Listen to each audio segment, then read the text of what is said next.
저희가 그런 이야기 했죠. 원금 회수가 들어갈 수 있다. 그리고 이 부분에 대해서 저희가 몇 개월 전부터 이야기를 했어요. 앞광고를 좀 하자면은 저희가 한 10개월 전부터 이야기를 했죠. 그 대출 원금 회수에 대한 위험에 대해서 이야기를 했고, 이번에 발표된 내용을 보면은 대출 원금 회수에 대한 이야기를 한국은행에서 암시하고 있다.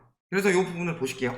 이 이슈노트를 보면서 전반적으로 분석을 해보면요, 가계부채 현황, 지금 부채 규모는 소득의 2.3배 수준이다. GDP 대비 가계부채가 100%밖에 안 되는데 뭔 소리예요? 그거는 지금 GDP 대비 가계부채가 100% 넘는다는 소리는 1년 GDP보다 부채가 더 많다는 소리죠. 근데 여기 GDP를 생산하는 사람들이 다 빚을 냈냐? 아니죠. 빚 낸 사람도 있고 빚 안 낸 사람도 있다. 그래서 빚 낸 사람들만, 즉 차주죠. 차주들만 따로 빼서 분석을 해봤더니 가계부채는 소득의 2.3배다. 지금 부채 규모가 어마어마하게 많다는 거죠. 소득보다는 훨씬 많은 부채를 지고 있는 사람들이 많다. 그런 상황에서 지금 고소득 차주의 부채 보유 비중이 높다는 거죠. 보통 생각을 해보세요. 빚을 왜 내요? 먹고 살기 힘들어져서 내는 거죠. 내가 지금 버는 돈보다 더 많은 돈이 필요해서 내는 게 빚이기 때문에요. 보통은 고소득보다는 저소득 차주들이 빚을 많이 내기 마련입니다. 그런데 고소득 차주가 빚이 많다는 건 무슨 소리예요?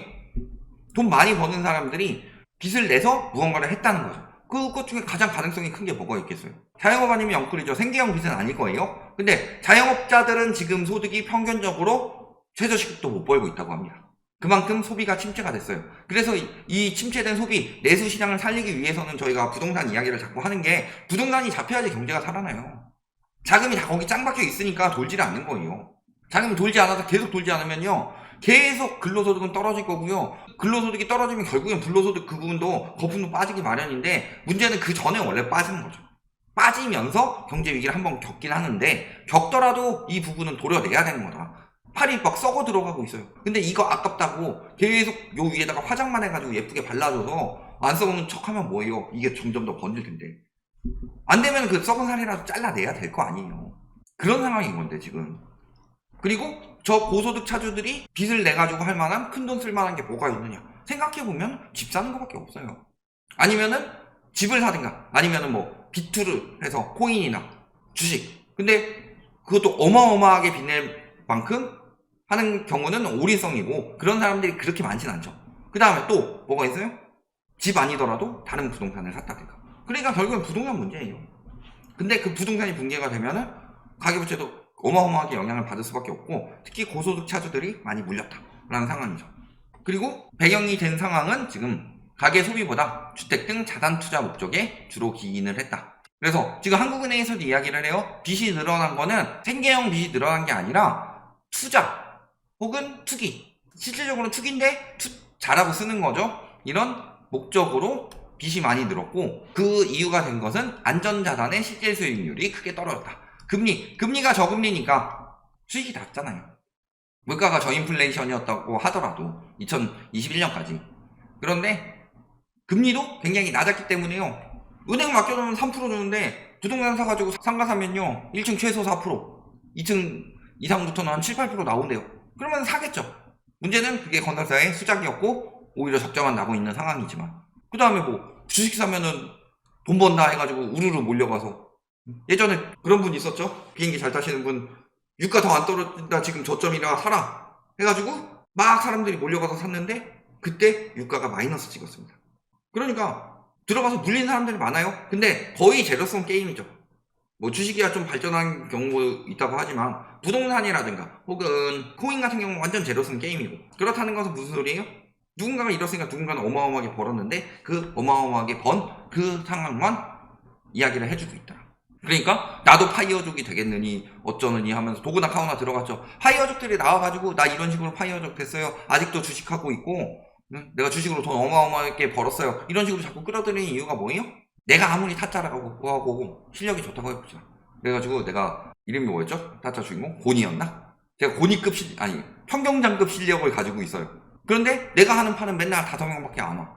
나보다 조금 도박 실력은 떨어지는데 그 사람은 한 100명쯤 모이는 판에 맨날 가요. 그 사람이 오면 100명씩 모여. 그러면은 내가 아무리 실력이 좋더라도 돈은 그 사람이 더 벌겠죠. 그러니까 판을 크게 만드는 거예요. 그러니까 자꾸 증권가에서 무슨 이야기를 하느냐? 금리 곧 인하한다. 왜 자꾸 그런 이야기를 해요? 금리 올라가면 주식시장에서 돈이 빠지니까. 주식해가지고 수익률이 한 4, 5% 정도 난다. 근데 예금금리가 한 6% 나와버리면 주식시장에 들어갈 일 없죠.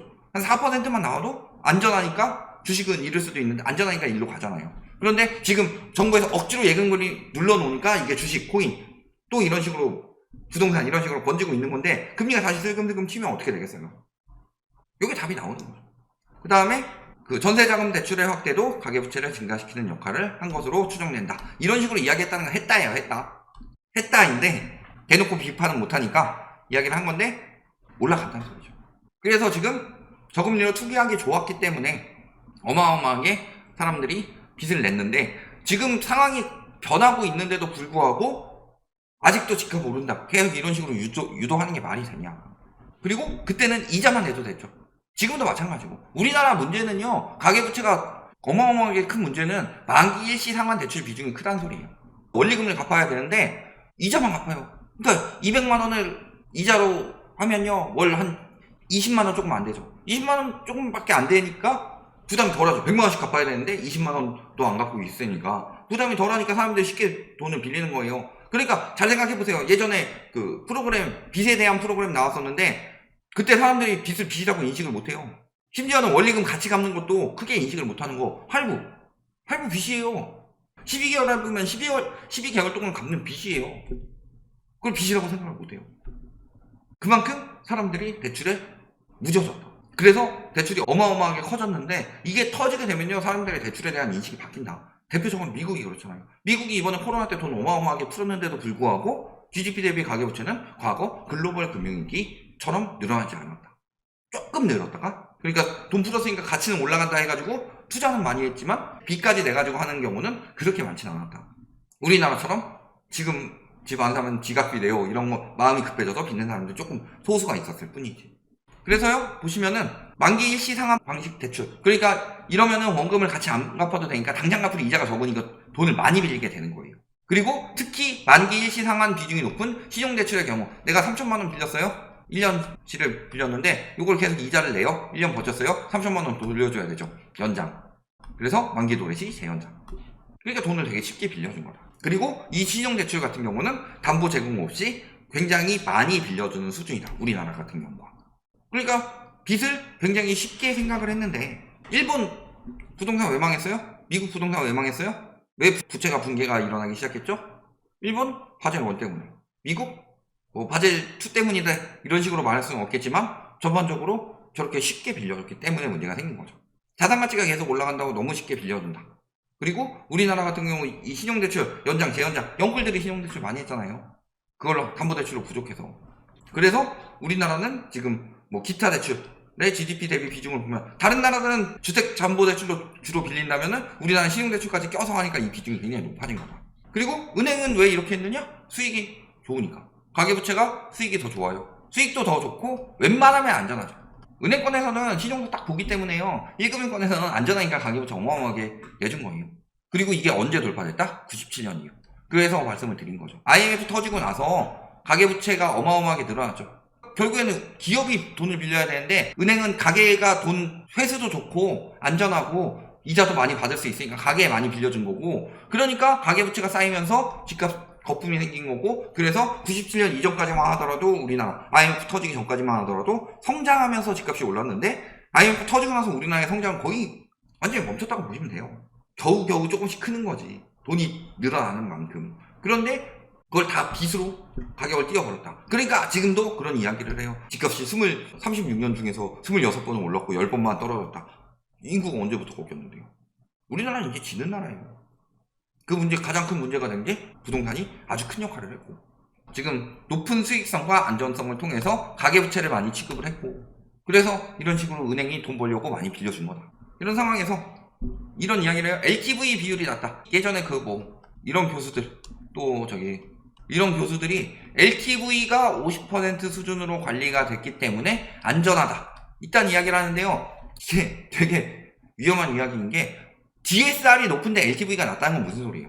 사람들이 어마어마하게 버겁게 집을 샀는데도 불구하고 빌릴 수 있는 돈 집값 한 절반 정도밖에 되지 않는다. 즉 집값 거품이 어마어마하다는 소리예요.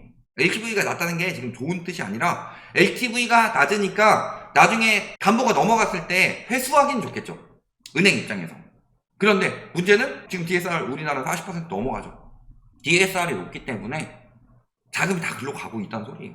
여기서 대출을 어떻게 더 늘려요? DSR 40% 상한선을 뒀는데 40.3%예요, 평균이. 주담대차는 60%예요. 근데 뭘 더 빚내서 더 집을 살 수가 있어요? 결국에 우리나라 집값은 소득이 올랐어요? 소득은 양극화만 심해졌지 저소득층 소득은 거의 오르지 않았어요. 중간소득층도 거의 마찬가지예요. 어디서 많이 올랐어요? 상위권에서. 그래서 보면은 평균소득은 많이 오른 것처럼 보이는데 중위소득은 그렇게 많이 오르지 않았죠. 근데 어떻게 더 사요? 빚도 한계가 있는데. 그러니까 이게 지금 우리나라 부동산 시장 구조가 딱 나오고 있는 거고, 여기서 가계부채가 더 쌓이게 될 경우 나온 거죠. 장기 성장세가 제약이 된다. 50에서 80%를 초과할 경우는 부채가 누적될수록 경제에 상당히 부정적인 영향을 미친다. 그래서 실질적으로 이 80%를 말한 이유는요, 50%까지는 못 떨굴 것 같으니까 일단 80%까지 한번 떨구자 이 이야기를 하고 있는 거고, 왜냐면은 경제가 계속 우리나라 이제 죽어갈 것이다. 지금 이창용 총재가 이 부분은 계속 경고를 하는데, 단기적으로는 부채가 증가하는 게 일시적으로는 효과를 보고 이게 장기적으로 안 좋은 거니까 나 때만 아니면 돼 하면서 자꾸 나라 망치는 정책들만 나오고 있는 거고, 이런 상황인 거죠. 그냥 DSR 도입도 굉장히 늦었어요. 보통 2012년에서 2014년에 걸쳐서 도입이 됐는데 우리나라는 21년, 남들보다 9년이나 늦게 됐고, 그래서 우리나라는 지금 대부분의 대출이 DSR에 포함되는 주요국들과 달리 상당수의 대출이 적용을 받고 있지 않다.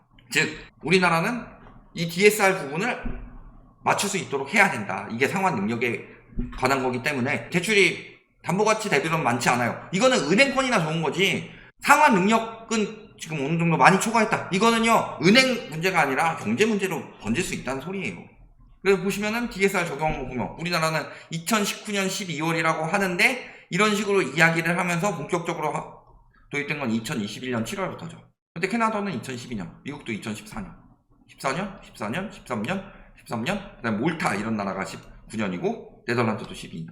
그러니까 우리나라도 은행권에서 자꾸 대출 규제를 이것저것 자꾸 박아놓는 이유가 뭐냐, 문재인 정부에서 왜 자꾸 대출 규제를 했겠느냐. DSR 도입을 해야 되는데 당장 도입하면 경제가 무너질 것 같으니까 일단 LTV라도 낮춰서 빚을 줄이려고 했는데 LTV 규제되니까 그 전에 빨리 집 사, 지금이라도 빨리 집 사야 된다, 이런 식으로 언론이 부추기는 거고, 그러니까 결국에는 나라가 이 모양 이 꼴이 된 거예요. 그래서 지금 이야기 나온 게 뭐예요? 대출 공급은 은행, 금융권에서 하죠. 그랬을 때 은행권에서 지금 뭐 해야 된다? 한국은행에서 말하고 있는 게 가계부문, 경기 대응, 자본 정리, 즉 대손충당금 같은 거 더 쌓아라는 이야기죠. 문제 터졌을 때 대비해서 자금 더 쌓아놔라.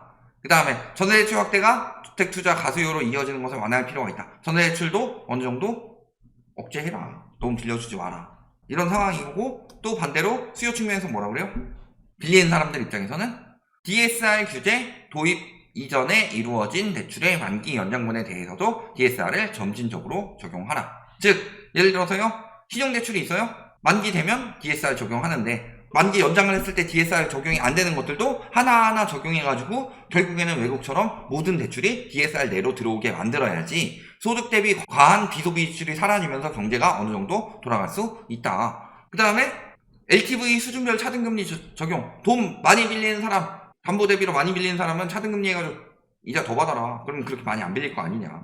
또 만기 일시 상환 방식의 대출에 대한 가산금리 적용.